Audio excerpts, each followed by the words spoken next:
Assalamualaikum warahmatullahi wabarakatuh.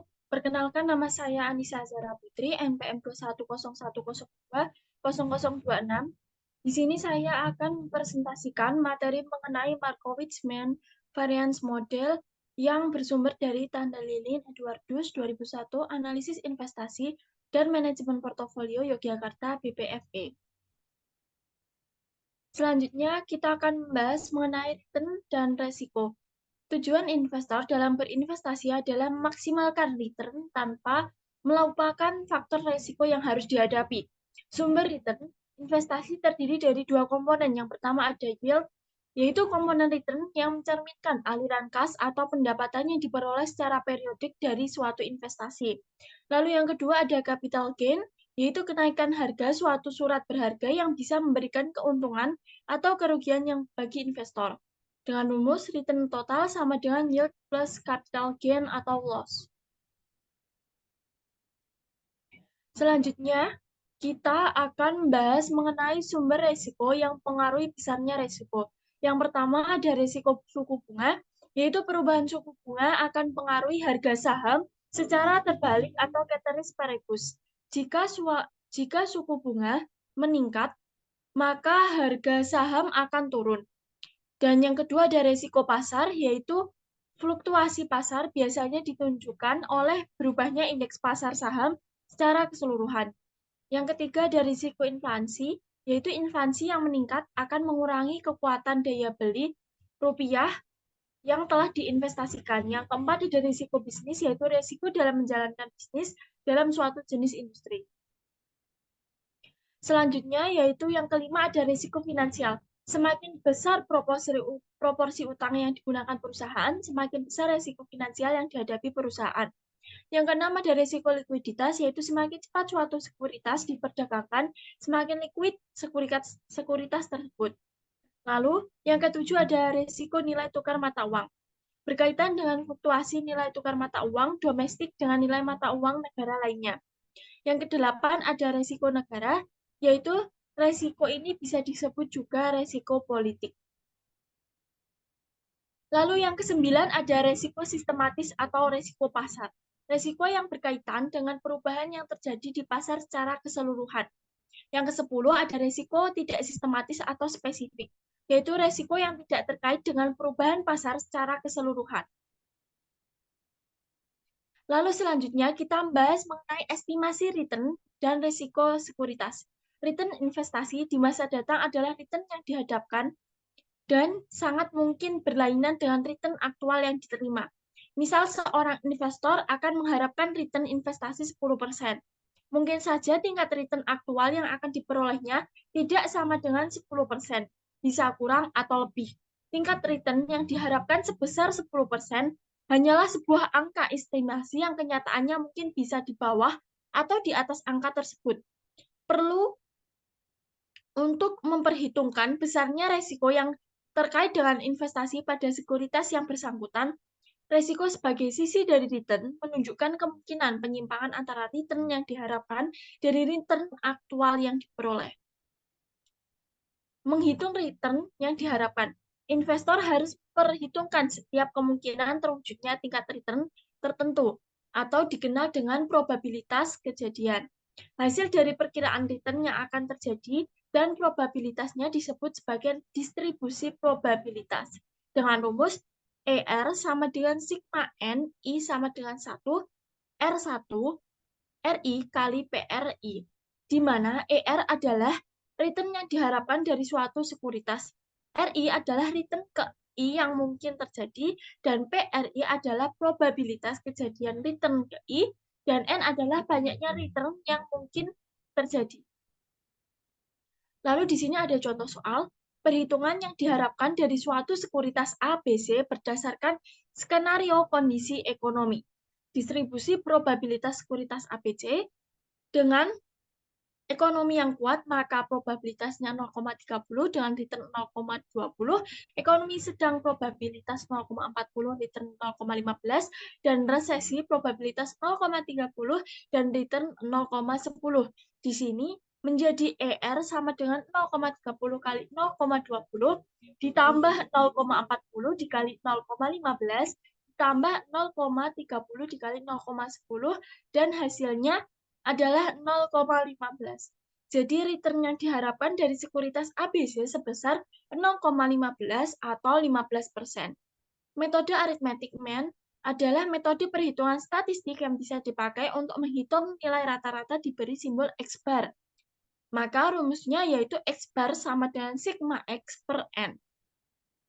Sigma X adalah penjumlahan nilai return selama satu periode dan N adalah total jumlah nilai N. Selanjutnya adalah metode geometric mean. Dengan rumus, di sini ada rumusnya, G sama dengan 1 plus R1 dikali 1 plus R2 plus 1 dikali 1 plus R1. Dipangkatkan 1 per N dikurangi 1, di mana Rn adalah return relatif pada periode N. Return relatif diperoleh dari penjumlahan 1,0 terhadap return.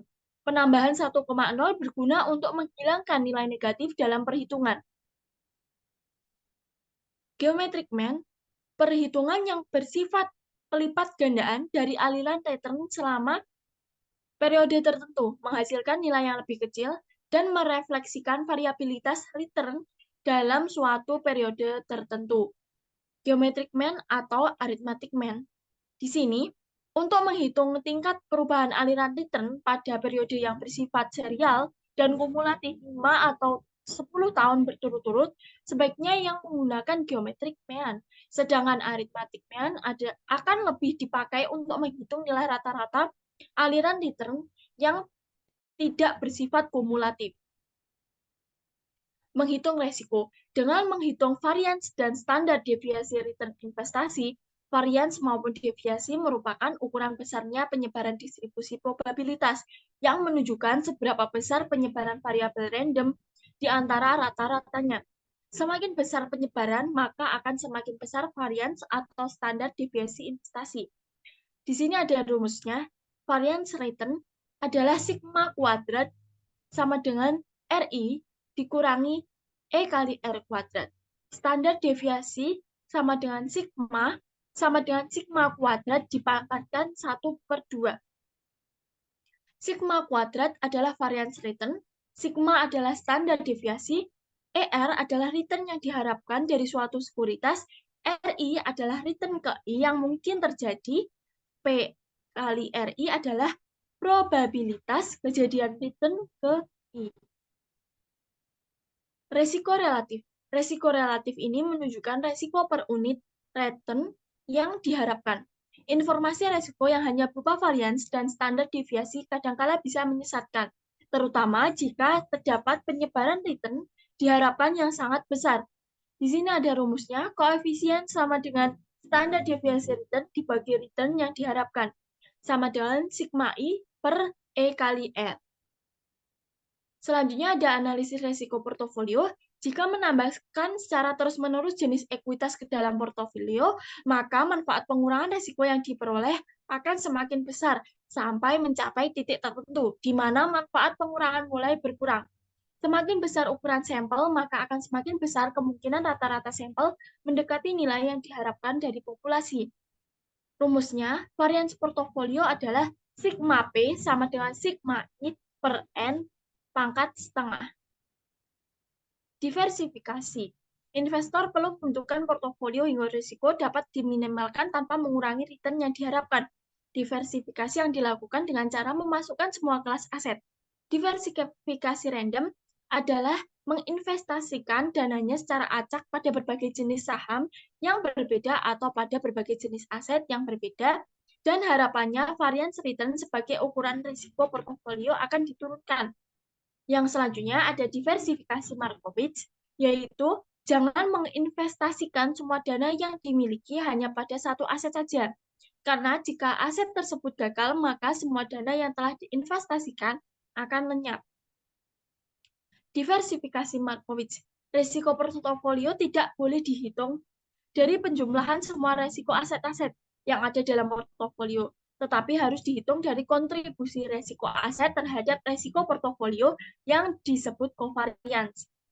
Koefisien korelasi adalah ukuran statistik yang menunjukkan pergerakan bersama relatif antara dua variabel. Jika PIJ sama dengan plus 1,0, maka korelasi positif sempurna. Jika PIJ sama dengan minus 1,0, maka korelasi negatif sempurna. Jika PIJ sama dengan 0,0, tidak ada korelasi. Covariance adalah ukuran absolut yang menunjukkan sejauh mana dua variabel mempunyai kecenderungan untuk bergerak secara bersama-sama. Sigma AB sama dengan sigma M, I sama dengan 1, dikali RAI dikurangi E kali RA, dikali RBI dikurangi ERB, dikali PRI. Sigma AB sama dengan covariance antara sekuritas A dan B.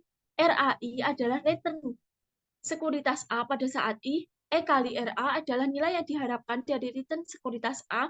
M adalah jumlah hasil sekuritas yang mungkin terjadi pada periode tertentu. PRI adalah probabilitas kejadian return ke 1 atau ke I. Menghitung return yang diharapkan dari portofolio. Rumusnya adalah ERP sama dengan sigma NI sama dengan 11 dikali WI kali E kali RI. Di mana ERP adalah return yang diharapkan dari portofolio, WI adalah bobot portofolio sekuritas ke I, ERI adalah return yang diharapkan dari sekuritas ke I, dan N sejumlah sekuritas yang ada dalam portofolio. Menghitung resiko portofolio. Di sini rumusnya yaitu sigma P sama dengan W kuadrat A dikali sigma kuadrat A ditambah W kuadrat B dikali sigma kuadrat B ditambah 2 kali WA kali WB dikali rho AB dikali rho A dikali rho B dipangkatkan setengah.